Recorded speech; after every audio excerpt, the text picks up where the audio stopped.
చంద్రబాబు నాయుడు గారు ఆయన ప్రభుత్వం గురించి ఎంత డప్పేసుకున్నా రియాలిటీలో మాత్రం ఆయన ప్రభుత్వం విధానాలేంటి, ఆయన ప్రభుత్వంలోని అధికారుల పనితీరేంటి అని చెప్పి మొత్తం గమనిస్తూ ఉన్నారు. స్వయంగా ఆ మధ్య ఆంధ్రజ్యోతి రాధాకృష్ణ చరిత్రలు ఎప్పుడు లేని విధంగా సీఎంఓ అధికారుల అపాయింట్మెంట్ కోసం ఆ ఐఏఎస్ అధికారి భార్యలు స్టార్ హోటల్లో కూర్చొని లంచాలు డిమాండ్ చేస్తున్నారు అపాయింట్మెంట్ల కోసం. చరిత్రలు ఎప్పుడూ లేదు స్టార్ హోటల్లో లంచాల వ్యాపారం అని చెప్పి అసలు ఏబిఎన్ రాధాకృష్ణ మాట్లాడిన దాని మీద ఆ తర్వాత ప్రభుత్వం ఎటువంటి చర్యలు తీసుకుంది ఇంతవరకు క్లారిటీ రాదు. ఇక ఐఏఎస్ అధికారుల పనితీరు ఎలా ఉంది? ఐఏఎస్ అధికారులు అంటే అసలు ప్రభుత్వంలో వాళ్ళు ఇంధనం లాంటి వాళ్ళు పూర్తిగా కరెక్ట్గా పనిచేస్తేనే ప్రభుత్వ అధినేత తీసుకున్న నిర్ణయాలు ప్రజల్లో బలంగా వెళ్ళగలుగుతాయి. ఐఏఎస్ అధికారులు లేకపోతే పూర్తి స్థాయిలో ప్రభుత్వ పనితీరు అనేది సతికిల పడిపోద్ది. ఇప్పుడు చంద్రబాబు నాయుడు గారు ఒక మాట అన్నారు ఐఏఎస్ అధికారులను ఉద్దేశిస్తూ, మీరు ఎక్కడ రెండేళ్ళు మూడేళ్ళు కొన్నాళ్ళు పోతే అటు ఇటు వెళ్ళిపోతూ ఉంటారు, మీరు ఏదైనా పని చేస్తే క్రెడిట్ పొలిటికల్ లీడర్స్కి ఇవ్వండి అని చెప్పి చంద్రబాబు నాయుడు గారు ఆ రోజు ఒక మాట అన్నారు. ఇదంతా పొలిటికల్ గవర్నెన్స్ అని. అందుకే ఐఏఎస్ అధికారులు కూడా మాకెందుకులే అన్నట్టు వాళ్ళు పనిచేయట్లేదేమో. ఈరోజు దీపక్ రెడ్డి గారి ఇంటర్వ్యూ బాగా వైరల్ అవుతూ ఉంది. ఆ ఇంటర్వ్యూలో దీపక్ రెడ్డి గారు ఒక మాట అన్నారు. ఆ మధ్య దీపక్ రెడ్డి గారు అట్లా వార్ రూమ్ మీద మంచి ఫేమస్ అయ్యారు అనుకోండి, ఇప్పుడు అంతకు మించి ఫేమస్ అయ్యే అవకాశం కనబడుతూ ఉంది ఆ వీడియోలో. ఒకసారి ఐఏఎస్ల గురించి దీపక్ రెడ్డి గారు మన ఐ డ్రీమ్ అంటున్నాం, మన ఇంతకుముందు సుమన్ టీవీ, ఇప్పుడు వచ్చేసి యూటీవీ నాగరాజ్ అన్న ఇంటర్వ్యూలో దీపక్ రెడ్డి ఒక మాట అన్నాడు ఐఏఎస్ల గురించి. చూడండి. సంవత్సరం 14 అయిందా నేను సీడప్ చైర్మన్ అయ్యి? అది 15 అయింది కదా. నా శాలరీ ఇంతవరకు పడుతున్నా. ఏంటంటే ఏదో వచ్చిన తప్పు ఎక్కడో జరిగిందని అంటాడు. శాలరీ సరే మనం ఏమంత అడుక్కునే పరిస్థితులు లేవు. నేను 5-6 లెటర్లు రాసిన చూస్తామని చెప్పి ఐఏఎస్ సెక్రటరీస్కి క్లియర్ చేయాల్సిన బాధ్యత లేదా? Whoever their finance secretary is also one of the person. In 14 months or 15 months, if you cannot clear a chairman who's supposed to be an important person in the party also, ఉందో లేదో అది వేరే విషయం, at least మనుషులు అనుకుంటారు. అట్లా ఉన్నప్పుడు 14-15 నెలల్లో గౌరవ ముఖ్యమంత్రి గారు ప్రతి మీటింగ్ లో speed of doing business correct గా చేయండి, రెజల్యూషన్స్ క్లియర్ చేయండి, కంప్లైంట్స్ క్లియర్ చేయండి అని అంటే ఏమి రోగం అండి వీళ్ళకి? 14-15 నెలలు అయినా కానీ కనీసం ఒక ఫైల్ క్లియర్ చేయగలరా, ఒక ఇష్యూ క్లియర్ చేయగలరా? అని so set to set in the chair. చాలా స్ట్రాంగ్ సెక్రటరీస్ అంటున్నాను. ఫేస్ చేసి వస్తుంది. I am ready and I am believing what I say. దాని నుంచి ఎదురు దారి మీరు దరిద్రం చుట్టుకున్నట్టు మనం చాలా మంది ఐఏఎస్లు గ్రహణము దరిద్రం చుట్టుకున్నట్టు మన వ్యవస్థ చుట్టుకుని ఉన్నారు. నేను చెప్తానండి,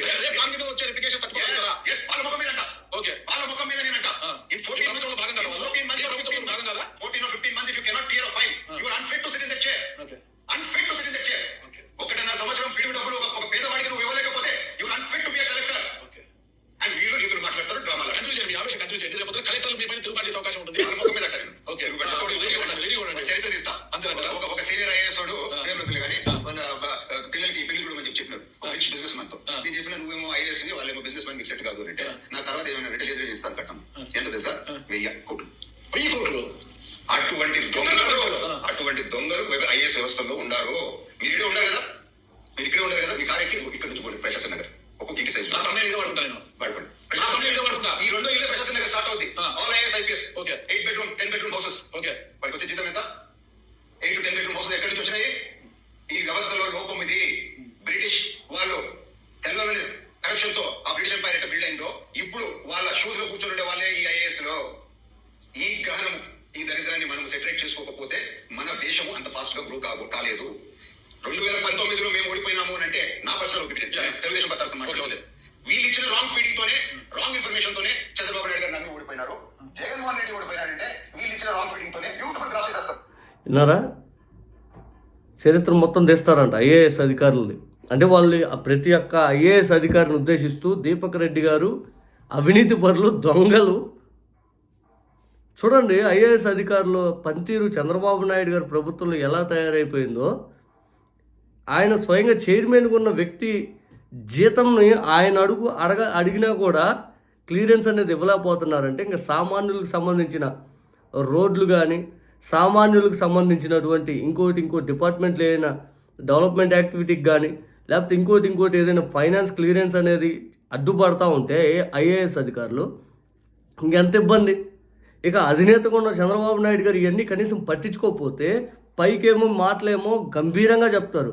సూపర్ హిట్, సూపర్ సిక్స్, అసలు అబ్బో అసలు పెద్ద మావులు ఎవరని చెప్పరు చంద్రబాబు నాయుడు గారు. ఆకాశమే హద్దు అనే రేంజ్లో మాటలు చెప్తారు. సొంత పార్టీకి చెందినటువంటి నాయకుడు ఆయన బయటికి చెప్పేస్తున్నాడు ఐఏఎస్ అధికారుల పనితీరు బాగలేదు అని చెప్పి.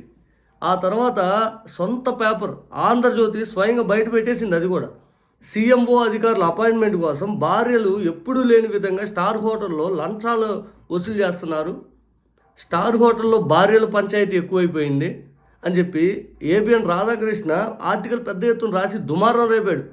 వీటి మీద ఎప్పుడూ చర్యలు అనేది చంద్రబాబు నాయుడు గారు తీసుకోలే, బయటికి ఎక్కడ కనపల్లా. కనీసం గాసిప్ లాగన్నా వచ్చిందా 5 అనుకుంటే ఇదిగో చర్యలు తీసుకున్నట్టంటే అది లేదు. అంటే చంద్రబాబు నాయుడు గారు జప్తలుచుకున్నారు, మీరు మీ సంపాదన మీది మా సంపాదన మాదనే ఆలోచన అనేది జనాల్లో తీసుకెళ్దాం అనుకుంటున్నారు ఏంది.